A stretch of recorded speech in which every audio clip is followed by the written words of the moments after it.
Di balik setiap foto lama, tersimpan detak waktu yang membeku, menyimpan tawa, air mata, dan kisah yang nyaris terlupakan. Meski warnanya memudar, maknanya abadi. Sebab setiap arsip foto adalah suara dari masa lalu yang terus menggema, menjaga kenangan agar tetap hidup melintasi waktu. Halo semuanya, kembali lagi dengan saya Arisya Raja Gugu dengan NIM 3233121055. Nah, pada video kali ini saya akan mereview dua foto yang ada di Digital Library Universitas Negeri Medan, yaitu yang pertama foto guru dan siswa di Said Nihuta tahun 1920 dan foto kedua yaitu foto guru dan murid sekolah dasar level 2 pada tahun 1922.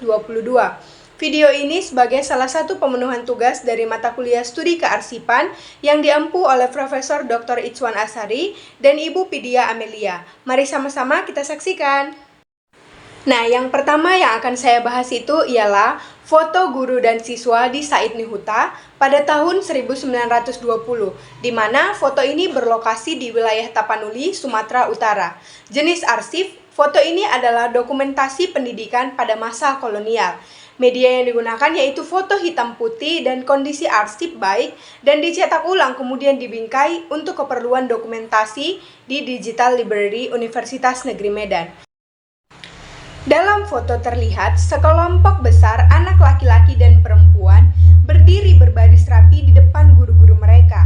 Di tengah-tengah tampak seorang pria berpakaian gelap, kemungkinan besar adalah guru kepala atau pengajar utama, mungkin dari kalangan misionaris atau pendeta lokal. Sebagian besar siswa mengenakan pakaian putih sederhana, kemeja dan bagi laki-laki serta gaun dan kain panjang bagi perempuan. Hal ini menunjukkan standar pakaian formal pada masa itu, sekaligus menandakan keseragaman dalam pendidikan kolonial.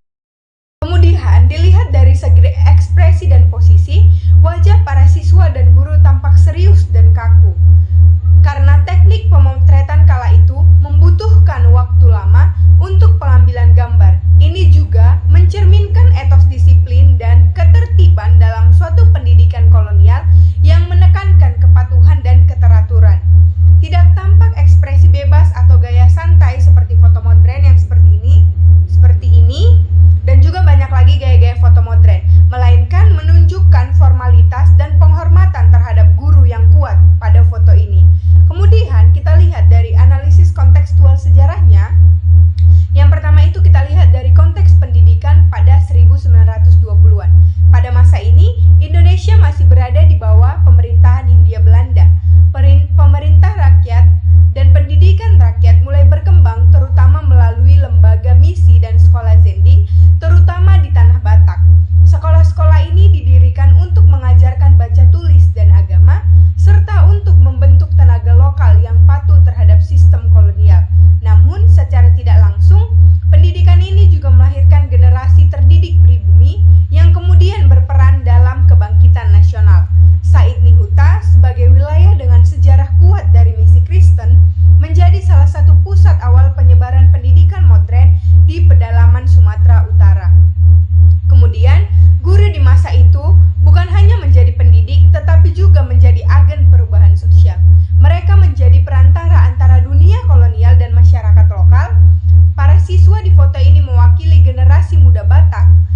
pendidikan kolonial dan misi Kristen, transformasi masyarakat dan tradisional ke modern, bukti visual bahwa sistem pendidikan mulai menyentuh lapisan masyarakat lokal termasuk perempuan.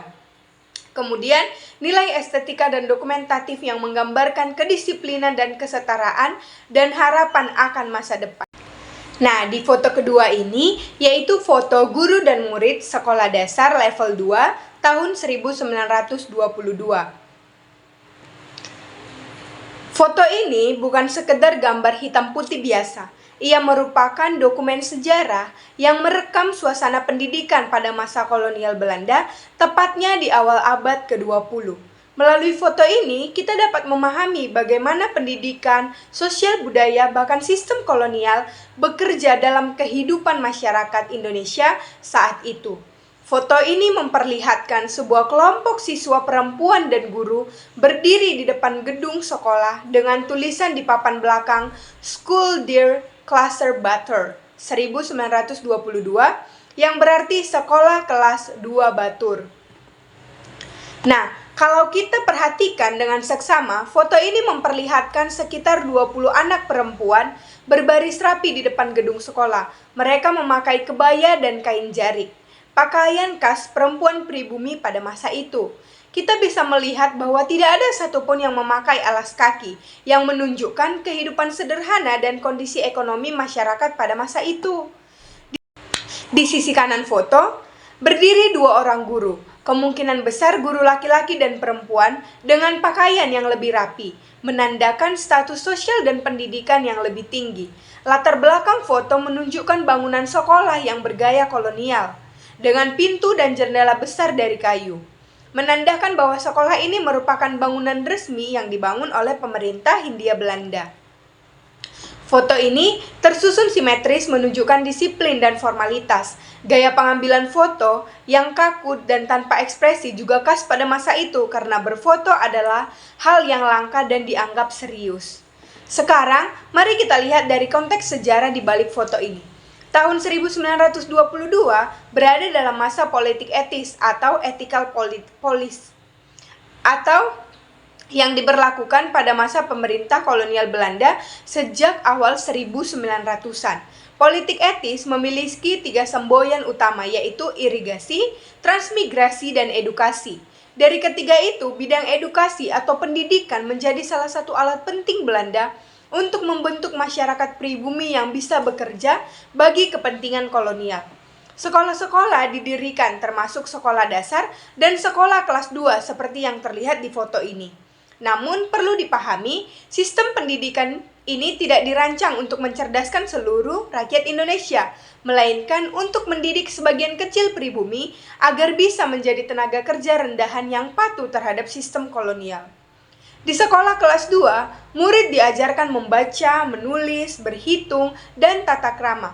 Tujuannya sederhana, agar mereka bisa bekerja di kantor pemerintahan menjadi juru tulis atau tenaga administratif, bukan untuk berpikir kritis dan meningkatkan dan memimpin bangsa Indonesia. Dalam foto ini, para guru memiliki peran yang sangat penting. Mereka bukan hanya pengajar, tetapi juga perantara antara pemerintah kolonial dan rakyat pribumi.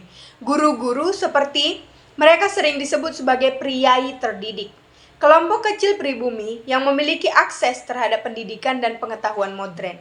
Dari golongan inilah nantinya muncul tokoh-tokoh nasionalis dan pejuang kemerdekaan. Mereka adalah orang-orang yang mulai memahami bahwa pengetahuan tidak boleh hanya menjadi alat kekuasaan kolonial, tetapi harus menjadi sarana pembebasan bangsa. Selain itu, foto ini memperlihatkan bahwa pendidikan bagi anak perempuan mulai diperhatikan. Pada masa sebelumnya, pendidikan lebih banyak diperuntukkan bagi anak laki-laki, sedangkan perempuan dianggap hanya perlu belajar urusan rumah tangga. Namun, pada awal abad ke-20, mulai muncul kesadaran bahwa perempuan juga berhak mendapatkan pendidikan. Inilah yang menjadikan foto ini sangat penting karena menunjukkan awal mula kesetaraan pendidikan gender di Indonesia. Kalau kita melihat lebih dalam, foto ini juga mengandung makna sosial yang sangat kuat. Kebaya dan jarik yang dikenakan murid menunjukkan identitas budaya pribumi yang masih dipertahankan meskipun sistem pendidikan masih bersifat kolonial. Ini menandakan bahwa masyarakat pribumi mencoba tetap menjaga jati diri mereka di tengah-tengah pengaruh barat yang masuk melalui pendidikan. Wajah-wajah anak perempuan dalam foto ini mungkin tampak polos dan serius, namun di balik itu tersimpan semangat generasi pertama yang mendapatkan kesempatan belajar di sekolah formal. Mereka menjadi simbol awal perubahan sosial dan masyarakat tradisional, meniru masyarakat terdidik dan sadar akan masa depan bangsanya. Jadi, foto guru dan murid sekolah dasar level 2 tahun 1922 ini bukan hanya sekedar potret masa lalu. Ini adalah jejak sejarah pendidikan Indonesia pada masa kolonial. Foto ini menggambarkan ketimpangan perjuangan sekaligus awal kesadaran baru. Kesadaran bahwa pendidikan adalah jalan menuju kebebasan. Dari foto inilah kita belajar bahwa pendidikan di masa lalu adalah hasil perjuangan melawan keterbatasan, diskriminasi, dan penjajahan. Dan berkat semangat para guru dan murid seperti yang ada di foto ini, generasi Indonesia kini bisa menikmati pendidikan yang lebih merata dan terbuka tanpa memandang gender laki-laki dan perempuan. Melalui arsip ini, kita tidak hanya mengenang masa lalu, tetapi juga merenungkan perjalanan panjang menuju Indonesia yang berpendidikan dan merdeka. Demikian video penjelasan yang bisa saya berikan terkait foto arsip yang ada di Digital Library Universitas Negeri Medan. Yang bisa kita petik adalah bahwasannya pendidikan yang bisa kita rasakan secara terbuka ini janganlah kita sia-siakan. Karena pada masa dulu perempuan seperti kita ini tidak diperbolehkan mendapatkan pendidikan. Kita mendapatkan pendidikan atau perempuan mulai mendapatkan pendidikan itu pada awal abad ke-20. Itu pun masih segelintir masyarakat Indonesia yang boleh merasakan pendidikan. Sekarang kita bisa bebas merasakan pendidikan dan terjun dan memiliki kesetaraan yang sama dengan laki-laki. Hendaknya kita bisa meraih dan mencerdaskan dan juga menjadi pemimpin bangsa yang memajukan Indonesia ini. Sekian video yang bisa saya berikan. Saya Arisya Raja Gugu, pamit undur diri dan sampai ketemu.